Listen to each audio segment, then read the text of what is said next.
Hi అండి. అందరు ఎలా ఉన్నారు? అందరు బాగున్నారని కోరుకుంటున్నాను. ఈరోజు నేను ఎందుకో అలా ఆలోచిస్తూ ఉంటే బాబా గారి గొప్పతనం అందరికీ తెలిస్తే బాగుంటుంది అనిపించింది. అందుకని నేను ఈ వీడియో చేస్తున్నాను. అందరికీ బాబా భక్తులు చాలామంది ఉన్నారు. కానీ బాబా రియల్గా చేసిన గొప్పతనాలు కొంతమంది చెప్తా ఉంటే వింటే ఏమనిపిస్తుంది అంటే ఇదంతా నిజమా, ఏదో ఊరికే చెప్తున్నారు అనిపిస్తుంది. ఈవెన్ నేను కూడా 5 ఇయర్స్ బ్యాక్ అలానే ఉండేదాన్నండి. అసలు 5 ఇయర్స్ బ్యాక్ బాబా అంటే ఏదో అందరూ కొంతమంది దైవం అంటారు, కొంతమంది కాదంటారు. ఏదో అలా మన దేవుళ్ళే అండి, మన దేవుళ్ళైన మన పరమేశ్వరుడు, మన వెంకటేశ్వర స్వామి వీళ్ళనే కొలిచేదాన్ని. బాబా అంటే ఏదో జస్ట్ ఊరికే టెంపుల్కి వెళ్ళినామా మొక్కినామా అంతవరకే, అంతకుమించి ఆయనని ఎక్కువగా ఏం పెద్దగా అయితే బాబా అనుకునేదాన్ని కాదు. ఇంకా బాగా చెప్పాలంటే బాబా గుడిలో ప్రసాదాలు బాగా ఇష్టపడి దానికోసం వెళ్ళేదాన్ని గుడికి. బాబా గుడిలో బాగా ప్రసాదాలు పెడతారు, మంచిగా తినచ్చు, అలానే కదా ఎవరిమైనా ఆలోచిస్తాము. ఫస్ట్ అలా ఉండేదాన్ని. అయితే నాకు ప్రతి మనిషికి ఒక కష్ట సమయం ఉంటుంది కదా, అలా నాకు కూడా కొద్దిగా లైఫ్లో డౌన్ ఫాలింగ్, కొద్దిగా కష్టాలు ఎక్కువ, చాలా కష్టాల్లో ఉండి ఆ రోజు బాబా గుడిలో నాకు దారి దొరికిందండి. అది ఎలా అనేది మళ్ళీ మీకు ఎప్పుడైనా చెప్తాను నేను. అయితే మెయిన్ సంఘటన, నేను బాబా ఉన్నాడు అని కంప్లీట్గా నమ్మిండే సందర్భం ఒకటి ఉంది. దాని గురించి మీతో చెప్పాలనుకుంటున్నా. ఒకరోజు మా ఇంట్లో నేను కిచెన్లో వంట చేస్తూ ఉన్నా. అది కూడా చికెన్. నైట్ 9 తర్వాత అనొచ్చు దాదాపుగా. నేను స్కూల్లో టీచర్గా వర్క్ చేసేదాన్ని. స్కూల్ నుంచి వచ్చాక ఇంకా మా ఆయన ఏదో ఇంకా చికెన్ తిందామంటే సరే అనేసి తీసుకొని చికెన్ చేస్తూ ఉన్నా. ఏం జరిగిందో నాకు తెలియదు, ఎలా జరిగిందో నాకు తెలియదు. గ్యాస్లో నుంచి, నిజంగా చెప్తే నమ్మరు, సినిమాల్లో చూశాను కానీ రియల్ లైఫ్లో ఇలా జరుగుతుందని నేను ఎప్పుడు అనుకోలేదు అసలు. మన దేవి సినిమాలో, తర్వాత ఇంకా కొన్ని సినిమాల్లో కనిపిస్తుంది చూడండి, అలా ఒక ఆకారం లాంటిది అగ్గిలో నుంచి, అంటే మన స్టవ్లో ఉన్న ఆ అగ్గిలో నుంచే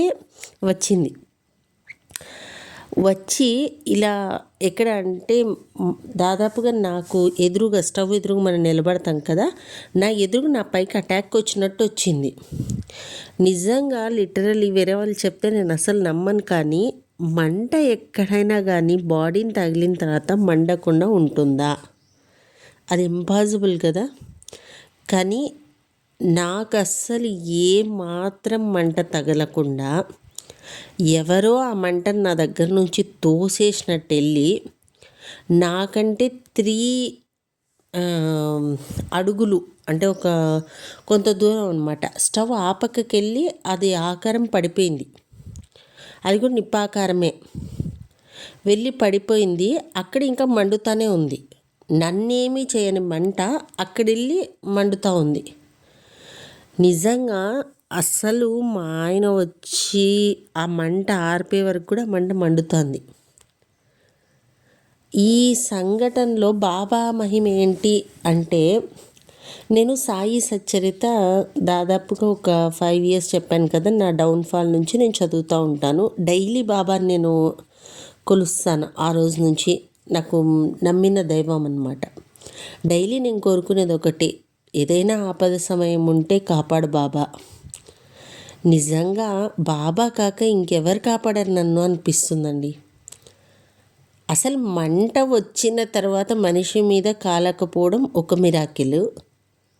తర్వాత ఆ మంట అటు సైడ్ వెళ్ళి అది ఇంకా మండుతూ ఉండడం ఇంకొక మిరాకిల్. నా కళ్ళారా నేను చూసాది. అసలు నాకు ఇప్పటికీ చెప్తుంటే కూడా, ఆ సంఘటన తలుచుకుంటుంటే కూడా, ఆ రోజు మండింటే నా పరిస్థితి ఏమనిపించింది అంటే, మనకి లైఫ్లో గండాలు అనేవి ఇలా వస్తాయా? లైఫ్లో గండాలు మనల్ని ఇలా తాకుతాయా? ఒకవేళ ఒక దైవం తోడు మనకు లేకపోతే ఇలా మనం బలైపోతామేమో అనిపించింది నాకు. నిజంగా బాబా మహిమ అందరు అంటారు కానీ బాబా ఉన్నాడండి. బాబానే తోశాడు నాలో నుంచి. అది నాకు కన్ఫామ్గా తెలిసిపోయింది. నిజంగా అస్సలు అంటే బాబా అనే కాదు, ఏ దైవాన్నైనా సరే మనం మనస్ఫూర్తిగా నమ్మామంటే ఖచ్చితంగా ఆ మిరాకిల్స్ వాళ్ళు మాత్రమే ఎక్స్పీరియన్స్ చేయగలరు. వేరే వాళ్ళకు వినడానికి ఎలా ఉంటుందంటే ఏదో వీళ్ళు స్టోరీ చెప్తున్నారులే, అలా ఉండదులే అనుకుంటారు. కానీ వాటిని అనుభూతి చెందిన వాళ్ళకి తెలుస్తుంది. కొంతమంది చెప్తూ ఉంటారు, మా యేసు ప్రభు అలా చేశాడు, ఇలా చేశాడు అనేసి. వినేవాళ్ళు ఫన్నీగా అనుకుంటూ ఉంటారు. అంటే ఒక యేసు ప్రభు అని కాదు, ఒక శివయ్య అని కాదు, ఒక వెంకటేశ్వర స్వామి కాదు, ఒక బాబా అని కాదు. మనస్ఫూర్తిగా మనం నమ్మిన దైవము ఖచ్చితంగా మనకు ఆపద సమయాల్లో ఆ మిరాకిల్ మనకు చూపిస్తారు. అది దేవుని నమ్మిన వాళ్ళకు మాత్రమే అవి తెలుస్తాయి. పక్కన వాళ్ళకి చెప్పినా నిజంగా అవన్నీ చాలా కామెడీగా అనుకుంటారు, కానీ ఉన్నాయండి, ఇట్లాంటివి ఖచ్చితంగా ఉన్నాయి. బాబా సచ్చరితలో చెప్పినట్టు ప్రతి ఒక్కరూ కూడా ఒక పడవలో మనం ప్రయాణం చేసేటప్పుడు ఒక మార్గదర్శకుని వెంట తీసుకెళ్తే సురక్షితంగా వెళ్తామంట. పడవ నడిపేది వచ్చిన వాళ్ళని తోడు తీసుకెళ్తే ఎలా ఉంటుంది, నడిపేది రాని వాళ్ళగా మనం పడవ ఎక్కితే ఎలా ఉంటుందో అలా అన్నమాట. దైవం మనకు తోడు ఉండడం, తోడు లేకపోవడం. అలాగే ఒక తెలియని దారిలో మనం వెళ్ళడం, ప్రయాణం ఎలా ఉంటుంది, ఎంత కష్టంగా ఉంటుంది. అదే దారి తెలిసిన వాళ్ళు ఒక గైడ్ని వెంట తీసుకొని వెళ్తే మన ప్రయాణం ఎంత సులభంగా, ఎంత సురక్షితంగా ఉంటుందో అలా ఉంటుంది. అందుకని అందరూ కూడా మీకు ఏ దైవం మీకు నచ్చుతారో, ఏ దైవం మీకు కనెక్ట్ అవుతారో అందరికీ ఒకే దైవం అని నేను చెప్పనండి. ఎందుకంటే నాకు తెలిసినంత వరకు నా అనుభవం ప్రకారం ప్రతి ఒక్క రోగానికి ఒకే మందు లేనట్టే ప్రతి ఒక్కరికి ఒకే దైవం అచ్చిరాడు. ఒక్కొక్కరికి ఒక్కొక్క దైవం కనెక్ట్ అవుతారు అంతే. ఆ దైవాన్ని పట్టుకొని ఈ లైఫ్ని మనం ఇగ్గాల. కానీ నేను ఒక సైన్స్ స్టూడెంట్గా చెప్తున్నాను. కొంతమంది ఏమనుకుంటారంటే దేవుడు లేదు, ఏం లేదు, అంతా మన భ్రమ, అంతా మన మనసులోనే ఉంది అనుకుంటాం. కానీ ఉన్నాయండి, కొన్ని అద్భుతాలు ఉన్నాయి. వాటిని ఎక్స్పీరియన్స్ చేసిన వాళ్ళకే తెలుస్తుంది.